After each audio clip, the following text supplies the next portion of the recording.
ಆತ್ಮೀಯ ಮಾಧ್ಯಮದ ಸ್ನೇಹಿತರೆ, ಕರ್ನಾಟಕದಲ್ಲಿ ಮೀಟರ್ ಬಡ್ಡಿ ಮಾಫಿಯಾ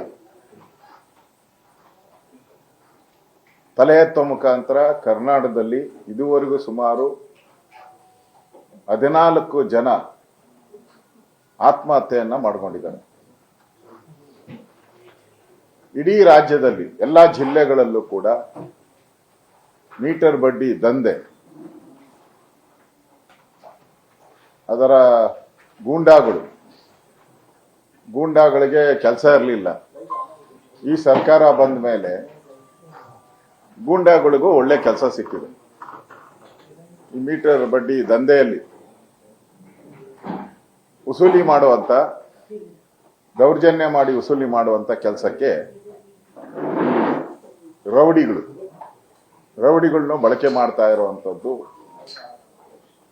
ಜನ ಆಪಾದನೆಯನ್ನ ಮಾಡ್ತಾ ಇದ್ದಾರೆ. ಇದೆ ಮೈಕ್.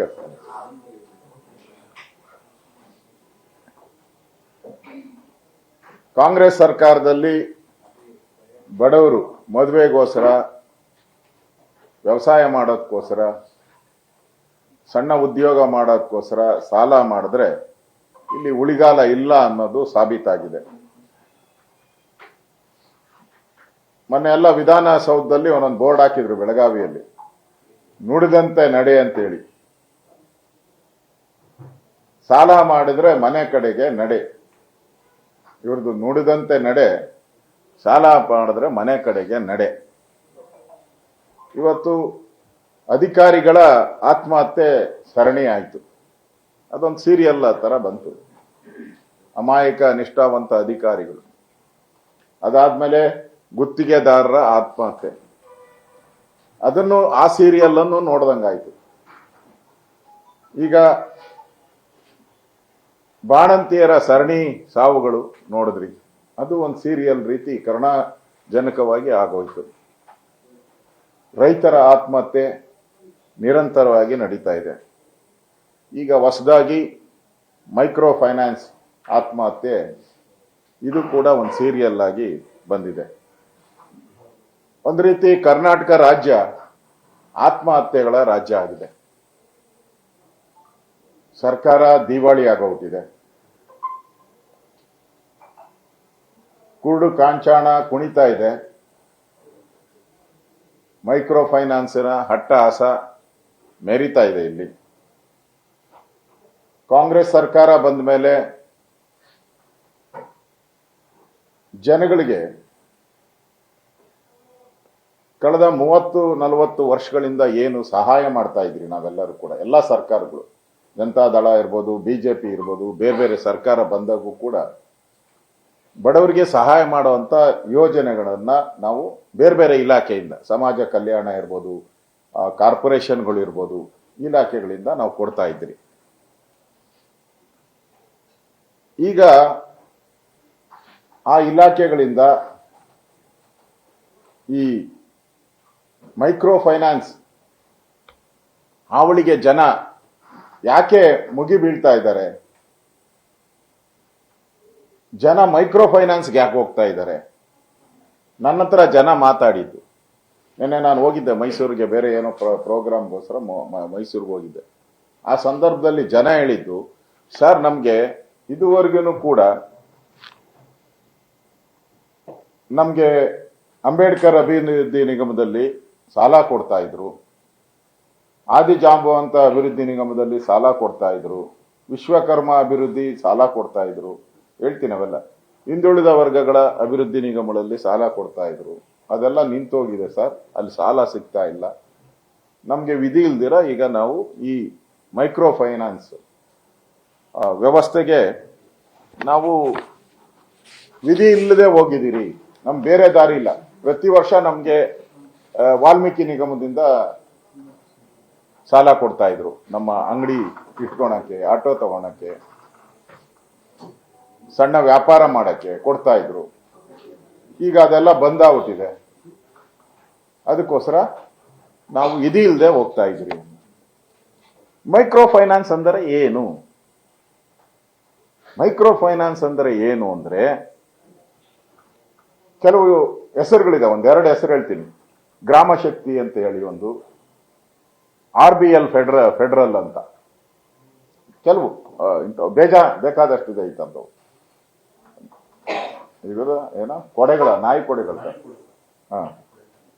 ಆ ತರ ಯಾವಾಗ ಈ ಸರ್ಕಾರ ಕಳೆದ 2 ವರ್ಷದಿಂದ ಲೋನ್ಗಳನ್ನ ಕೇರಳದಿಂದ ಬಹಳಷ್ಟು ಕಂಪನಿಗಳು ಈ ನಾಯಿ ಕೊಡೆಗಳ ರೀತಿ ಎಲ್ಲಾ ಜಿಲ್ಲೆಯಲ್ಲೂ ದೊಡ್ಡ ಮಾಫಿಯಾ ತರ ಬಂದ್ಬಿಟ್ಟಿದೆ.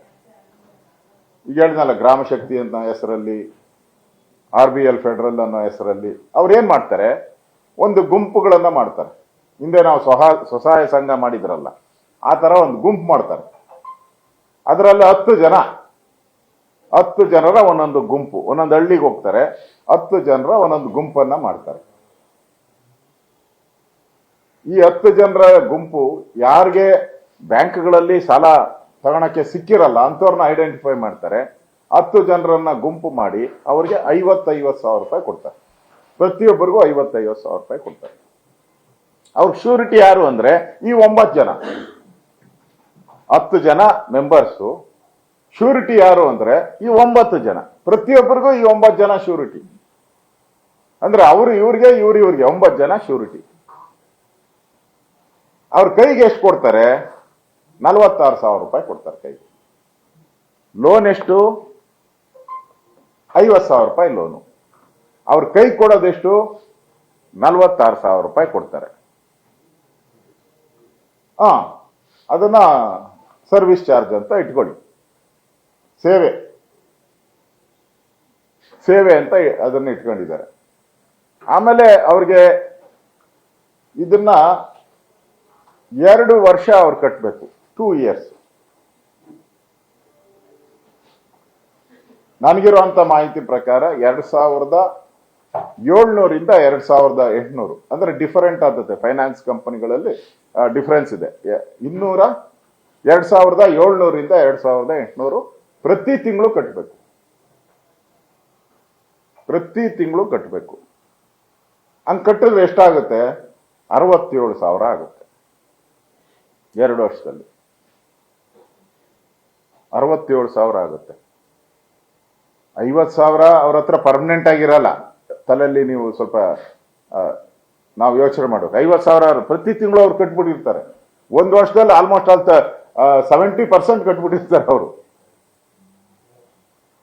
ಪ್ರತಿ ತಿಂಗಳು ಕಟ್ಟೋದ್ರಿಂದ ಲೋನ್ ಅಮೌಂಟ್ ಕಡಿಮೆ ಆಗೋಗಿರ್ತೈತೆ ಅಲ್ಲಿ.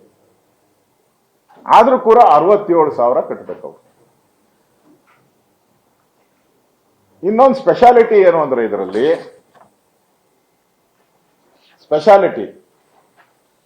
ನೀವು ಯಾರಾದ್ರೂ ಒಬ್ಬರು ಕಟ್ಟಿಲ್ಲ ಅಂದ್ರೆ, 10 ಜನದಲ್ಲಿ ಒಬ್ಬರು ಕಟ್ಟಿಲ್ಲ ಅಂದ್ರೆ, ಈ 9 ಜನ ಆ ಕಟ್ಟಿದ್ದೊಂದು ಶೇರ್ನು ಇವ್ರು ಕಟ್ಟಬೇಕು. ಈ 9 ಜನ ಕಟ್ಟಿದ್ದಾರೆ ಅಂತ ಇಟ್ಕೊಳ್ಳಿ, 8 ಜನ ಕಟ್ಬಿಟ್ರು, ಇನ್ನಿಬ್ಬರು ಕಟ್ಟಿಲ್ಲ ಆ ತಿಂಗಳು. ಈ 8 ಜನ ಇವ್ರದ್ದು ಶೇರ್ನು ಅವ್ರು ಕಟ್ಟಬೇಕು. ಆ ರೀತಿ ಕಂಡೀಷನ್ ಹಾಕೊಂಡಿದ್ದಾರೆ ಅವರ ಇದರಲ್ಲಿ. ಮತ್ತೆ ಅವನು 2 ತಿಂಗಳಲ್ಲಿ ಕಟ್ಟಿಲ್ಲ ಅಂದ್ರೆ, ಕಂಟಿನ್ಯೂಸ್ ಕಟ್ಟಿಲ್ಲ ಅಂದ್ರೆ, ಅವ್ರಿಗೆ ಏಜೆಂಟ್ ಇರ್ತಾರೆ. ಒಬ್ಬರಿಗೊಬ್ಬರನ್ನ ಏಜೆಂಟ್ ಮಾಡಿದ್ದಾರೆ. ಅದು ತಮಿಳ್ನಾಡು ಇರ್ಬೋದು, ಕೇರಳ, ಬೇರೆ ಬೇರೆ ರಾಜ್ಯದಿಂದ ಬಂದಿರೋದು. ಅವ್ರೇನ್ ಮಾಡ್ತಾರೆ, ಯಾರು ಕಟ್ಟಿಲ್ಲ ಉಳಿದಂತ 9 ಜನನ ಕರ್ಕೊಂಡು ಅವ್ರ ಮನೆ ಹತ್ರ ಹೋಗ್ತಾರೆ. ಅವ್ರದೇ ಗ್ರೂಪ್ ಅಲ್ಲಿ ಇರ್ತಾರಲ್ಲ, ಆ 9 ಜನ ಅವ್ರ ಮನೆ ಮುಂದೆ ಹೋಗಿ ಗಲಾಟೆ ಮಾಡ್ತಾರೆ. ಅದಾದ್ಮೇಲೆ ಅದಕ್ಕೂ ಬಗ್ಗಿಲ್ಲ ಅಂದ್ರೆ, ಇದನ್ನ 3 ತಿಂಗಳಾದ್ಮೇಲೆ ಅದನ್ನ ರೌಡಿಗಳಿಗೆ ಹ್ಯಾಂಡ್ ಓವರ್ ಮಾಡ್ಬಿಡ್ತಾರೆ. ಅವ್ರು ಯಾವಾಗ ಇವ್ರ ಮನೆ ಹತ್ರ ಹೋಗ್ತಾರೋ ಅವಾಗ ಊರು ಖಾಲಿ ಮಾಡ್ಕೊಂಡು ಹೋಗ್ತಾರೆ. ಸುಮಾರು ಒಂದು 30-40 ಹಳ್ಳಿನೇ ಖಾಲಿ ಆಗೋಟವೆ ಅಂತ ಸುದ್ದಿ ನಮ್ಗಿರೋದು ಇಡೀ ರಾಜ್ಯದಲ್ಲಿ. ಹಳ್ಳಿನೇ ಓಡೋಟ್. ಯಾಕಂದ್ರೆ ಹಳ್ಳಿಯವರೇ ತಗೊಂಬಿಟ್ಟವ್ರೆ. 10 ಜನ ಒಂದು ಟ್ರೂಪ್ ಅಂದ್ರೆ, ಒಂದು ಹಳ್ಳಿಯಲ್ಲಿ 30 ಟ್ರೂಪ್ ಮಾಡಿರ್ತಾರೆ, 30 ಯೂನಿಟ್ ಮಾಡ್ಬಿಟ್ಟಿರ್ತಾರೆ. ಓಡಾಬಿಟ್ಟಿದ್ದಾರೆ. ಕೆಲವರು ಆತ್ಮಹತ್ಯೆ ಮಾಡ್ಕೊಂಡಿದ್ದಾರೆ.